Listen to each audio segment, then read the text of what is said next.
Can this tooth be saved? Has a fractured cusp. This particular patient was chewing on a hard nut and broke the outside of his tooth on the second premolar. You can see the palatal cusp there that is still intact.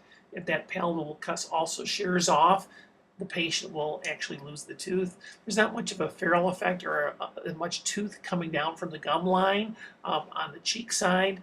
That makes it very difficult to get a really nice traditional crown. The normal amount is 2 millimeters, but it's kind of pushing the edge of it. And if a person has a really hard bite, grinds their teeth, or chews a lot of hard stuff, like you can see the wear facet on the premolar right there next to it, you will find that it'll come off. And the patient has a history of grinding. A little later, you'll see where he's grinding on his front teeth. I'll explain all the different options. We thought we would just go ahead and see if we could rebond this in place and see how long that it'll end up lasting. Here I am cleaning out the inside using a micro etcher. This particular one is by Danville Engineering, and I find that it works really well for kind of a heavy duty thing like that. I isolate with an auto matrix band and go in and clean up all the plaque and tartar and all the little nooks and crannies with the micro etcher using the high velocity suction so the powder goes back in that way.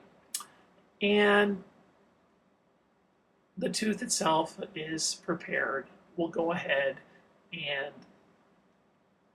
put the adhesive, in this case I used Multi-Link by Ivoclar, and we'll place it on the tooth and on the tooth fragment, and then place the cement on the tooth fragment and place it in the tooth.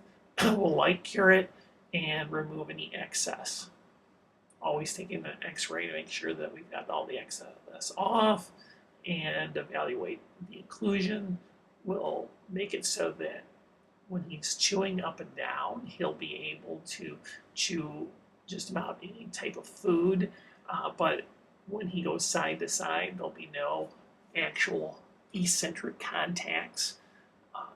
The patient is well aware that if he continues to chew on nuts, that it could possibly fracture the other side, or this could come out again. It's not really, it's a risk that he was willing to take. Other choices, it's possible to do a root canal on the tooth. The tooth, by the way, is alive. It's sensitive to cold water and air. But in a situation like that, it wouldn't be a surprise. And some people would just go ahead and do the root canal, use the inside of the tooth to connect the crown to it. Still, it's a compromised tooth. There's other folks that would just say, you know, it's so much of a difference that you're putting a lot of money into it. Why don't you just go ahead and take the tooth out and place an implant? Implants are great if they work. They don't always work, and then the person's in the corner. This is really the least expensive thing for the short term. And you can see the difference in the color of the tooth because it's dehydrated. It will actually go back once it's been in the mouth for a while. Here are the problem list, and the treatment is very guarded in the other explanation to the patient.